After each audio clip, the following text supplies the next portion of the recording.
eating behaviour.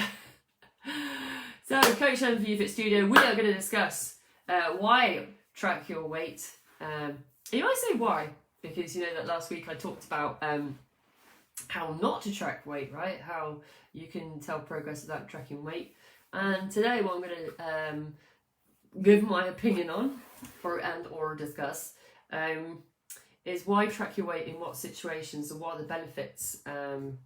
Because having said it's not the only measure, there is real validity in tracking your weight. And we'll talk over those few points today. So we'll talk over about in what circumstances and why, what it allows you to see, and how it allows you to navigate some certain situations, and how people will tie that to certain elements in their life. So even though a weight is a number, it can also be emotional at the same time, and in what circumstances you can see that happen, and how, if there's something that you might be thinking of in terms of a goal, how actually a number isn't actually so negative in some circumstances. So why would the right thing to do and in what circumstances track your weight? There's a great quote that I came across a few weeks ago which sparked this thought for a live, and again, I wish I could tell you who it was. However, it says you can't measure what you can't see. So you can't measure what you can't see. We could debate that as a live in itself. Can you measure what you can't see? Arguably, in terms of what I talked about in the last live, yes. However, you know I like to play devil's advocate and play both sides. So actually, can you measure what you can't see? I think you can.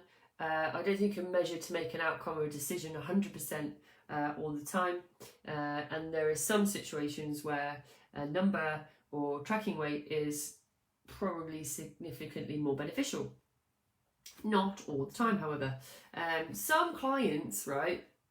Some clients are more constructive emotionally, physically when not tracking their weight, and some clients actually need, from some point of view, to see a number. And when I say that, it's because actually they're probably completely unemotionally involved in a number, as in, to them it's like looking at anything. It doesn't mean anything, it doesn't cause any anxiety. They've most likely sometimes have weighed themselves for a long period of time on a daily basis anyway, and so for them it's the same as brushing their teeth. There's no emotional attachment to it, and it doesn't change any of their behaviours.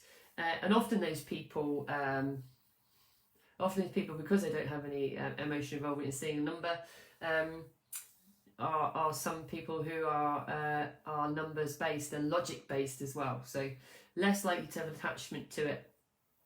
So for those people, right, where weighing is beneficial, or doing a weighing is beneficial, and being able to measure what they can see is beneficial, right, as a group of people, what it allows them to see is a trend. So you can track and trend the behaviour. If somebody can weigh themselves on a regular basis, you can track and trend a behaviour.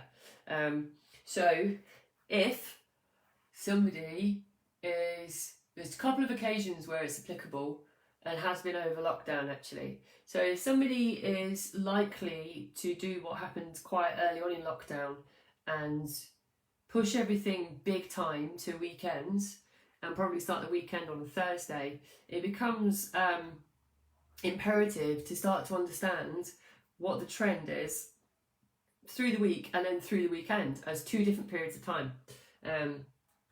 Because it allows a client to understand their behaviours during and post lockdown, and see how much they're emotional eating at some points and how their comforting over the weekends can impact their overall behaviours in terms of weight, right? Because sometimes it's we all know when we've overindulged. However, sometimes when we're oblivious to the actual consequences of it, it can become an easy thing to do without understanding, and yet come back potentially to a weight check every Friday at the same number and not understand why.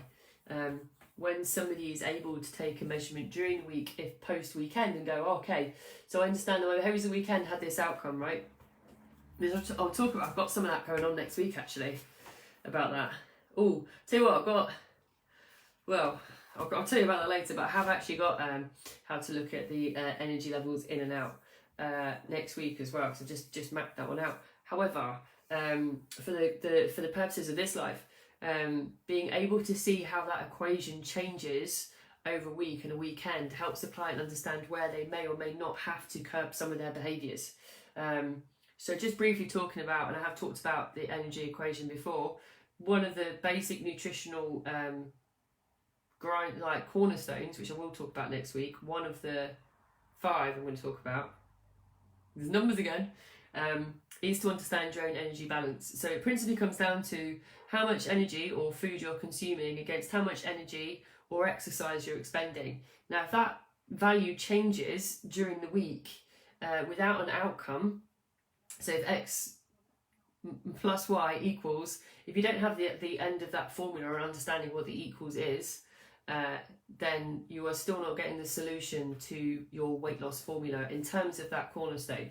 And there's lots of, like I said the last week's live, there's lots of ways of measuring it, equally as effective for those individuals. However, if you're an individual that needs and is unemotionally driven by numbers, then understanding the number for that equation will give you an outcome that allows you to change the formula. So if you understand that X or Y needs to be changed, then you can do that if you're tracking and trending how your behaviours are during the week, after the week, whatever. And also, this is also very effective means or a strategy for somebody who goes on frequent holidays. For example, if someone takes a lot of breaks at the weekend or a lot of general holidays, it is far easier for them to understand how to maintain or even lose weight while going on regular breaks, once they practice the art of understanding where they can push and shove on that energy expenditure formula. And it's a great little tool to have, right? If you understand that actually I'm going on all-inclusive for 10 days and going on previous behaviours when on holiday, if I exercise X amount of times on holiday, I'll come back with either have gained X amount, like 1 or 2 pounds, or if I do absolutely nothing at all and absolutely cane it, I'll come back with Y gained, right? That's the formula. And with the ability and knowledge and the support of somebody like us to be able to do that and know that, that's a huge benefit for somebody, again, who is not emotionally impacted by doing their weight. It's also, this is another point, right? So the next point, it's also a great way of understanding next steps. So if somebody is checking in and measuring if they want to see what they can't measure in certain ways, if they're that particular type of person, it allows an outcome. So like I talked about with the formula, if you get an outcome, it allows a coach and a client to work together to agree the next steps. So to agree what is most beneficial to that individual client to make an understanding of what the next steps are going to be. Right, so it allows that process to be there. Now you can't always make the most assured steps for somebody if you don't have that information. Again, only if that person is able to do that without emotional attachment. Big one. You know, I've done a live just about this. Tracking and trending weight is also a way of understanding when a cycle for a woman is upon us, is starting to impact water, all those things, so that quite definitively you can let a woman know it's okay, trust in the process, your weight is okay, you're due on your period. Yes, there is bloating. No, your inches haven't changed either because you are bloated, and that is also okay, right? So even if someone is, remember when I'm saying weight, also numbers or measurements of inches is also a way of determining an outcome. So those things are okay. Again, it's trusting in the process and consistency that will always win out when it comes to the cycle. Now, my final points, I talked about how to, or why, numbers can be emotional for a certain amount of people as well, and why in some circumstances, let me play out a client. So it might be a particular client who doesn't like doing regular measurements. Maybe for that client,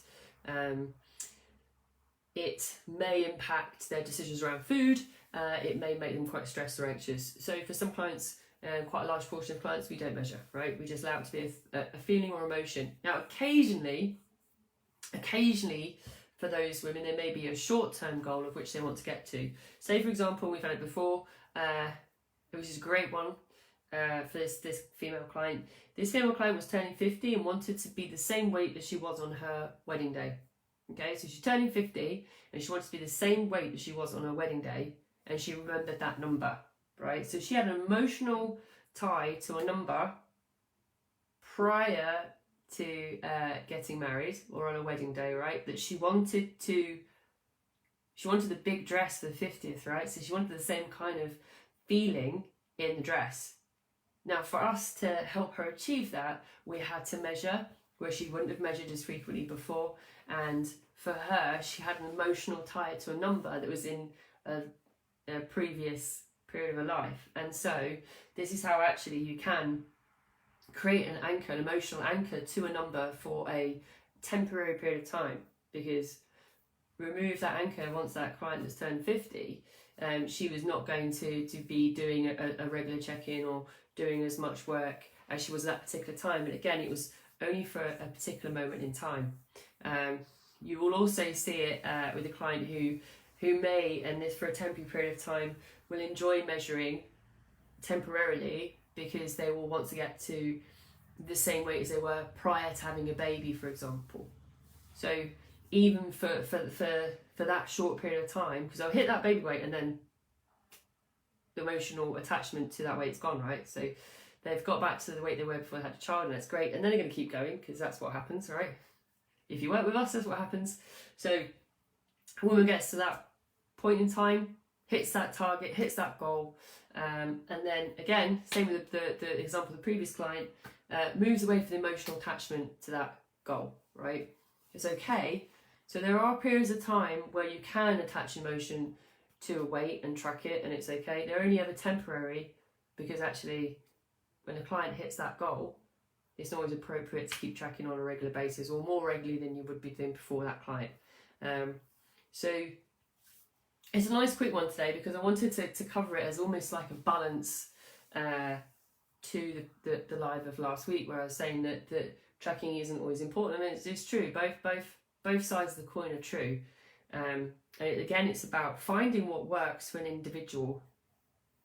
Right, this is what we do. I mentioned yesterday. It's what we're known for, is finding what works for an individual rather than making it the standard for every single client, because all of this works and all of this motivates a client. It's just understanding what floats someone's boat, right? So what gets them driven towards a goal.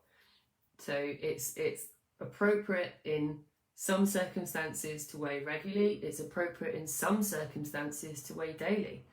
It's appropriate to sometimes not weigh at all or not take numbers at all.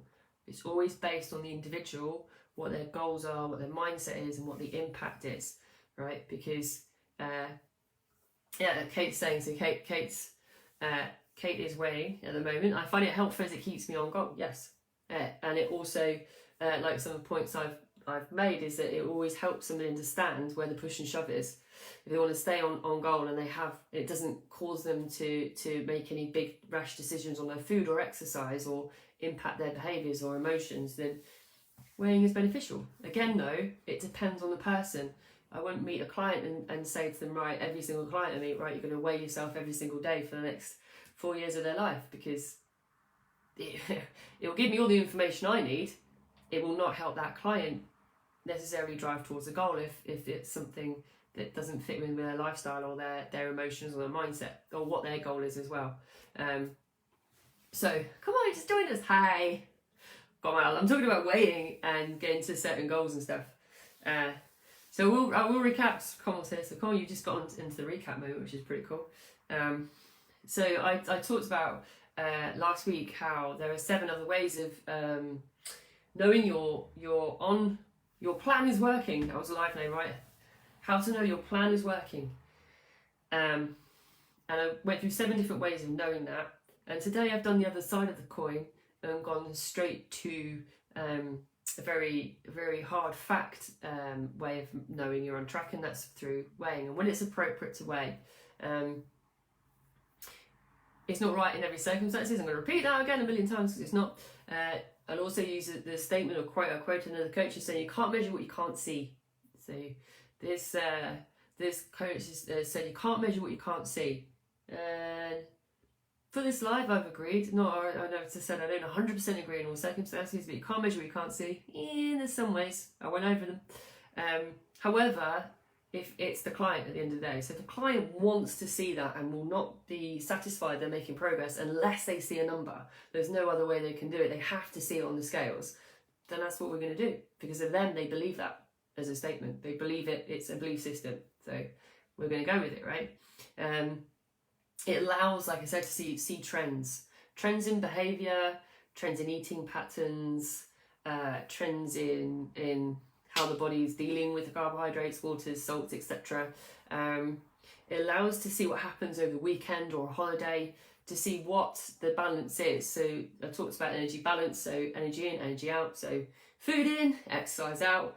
It allows us to see what the balance is at different times of the week, the month, the year, based on being able to track and trend it, right? So tracks and trends are great because it helps a long-term client look back with a coach's support. Because you say, right, I'm going on holiday, Helen.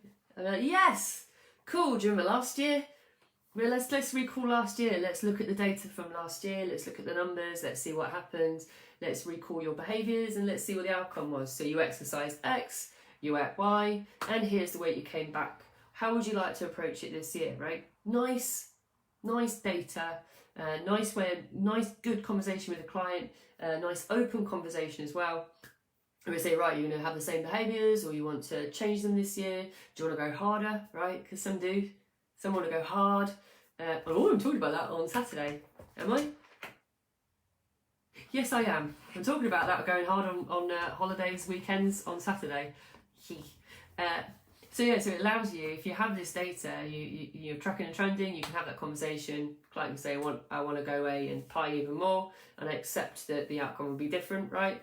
Or, in fact, you know what, I was not happy last year, I want to change my behaviours this year, change the equation, my X and Y, exercise, food, and have a different outcome. Fab. And guess what? Next time we go on holiday, we'll use it again. And that's on holidays, right? You can do that, like, I can do that with a client every weekend. If they're in the right mind space for it, I can say, right, where are you going this weekend? Great, what are you doing? Okay, let's keep track of your food while you're away. Okay, let's see what happens on Monday. Cool, now we know what we've got to do for the next weekend. Right? Owning behaviours, understanding, making adjustments, right? Oh, it's like yesterday. What did you do when you were away? Why did you make those choices? And how do you want to change it for next weekend? Right, primaries. 3 things to ask yourself in every situation. Still works. Look at that. Light bulb. You got a light bulb there. Ding. Again, I'm going to go into in-depth because I did a whole live on this. So you didn't catch it if you're a female. Even if you're not a female, if you're living with a female, please educate yourself on the hormone cycle. However, I've done the hormone cycle and I've also done water through that and how that gets impacted. Tracking and trending weight through the month through a female client is great. It leaves all the stress and the anxiety of, oh my god, I put weight on, I'm due on tomorrow. That's all right, we know. Got the trends for the last 3 months. Good, we're good. Let's just write it out, right? Brilliant. We got the data. Done. Excuse me. I did also say that at the end of the day, there's something that is unemotional, like a cold hard fact. You can smother it temporarily with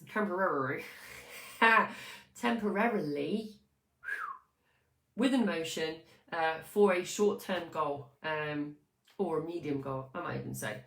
So I used 2 examples. I said if somebody wants to get to they were pre-marriage for a big celebration, like a wedding anniversary, or in the case I used the 50th, or a big white dress like I was getting married, I want to be the same weight. And I remember the weight on my wedding day, so I want to be that weight. So we're taking an emotional memory of a great day and we're applying it into the current and we're going for a number goal, and that also works.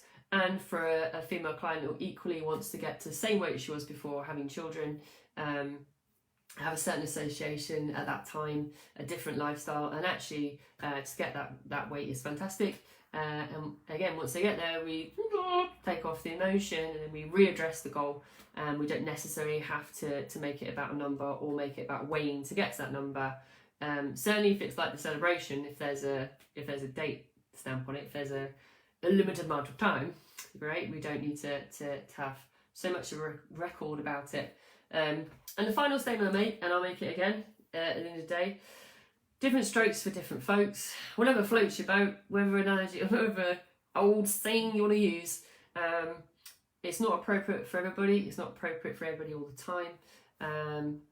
And here we go. We've got some comments as well about it. So Kate's always said it found like I said, to keep her goal. It wouldn't have helped me in the beginning. And it's helping at the moment. There you go, Kate. So no, different times, right? Different times of the journey. So that's another point to make that Kate's made.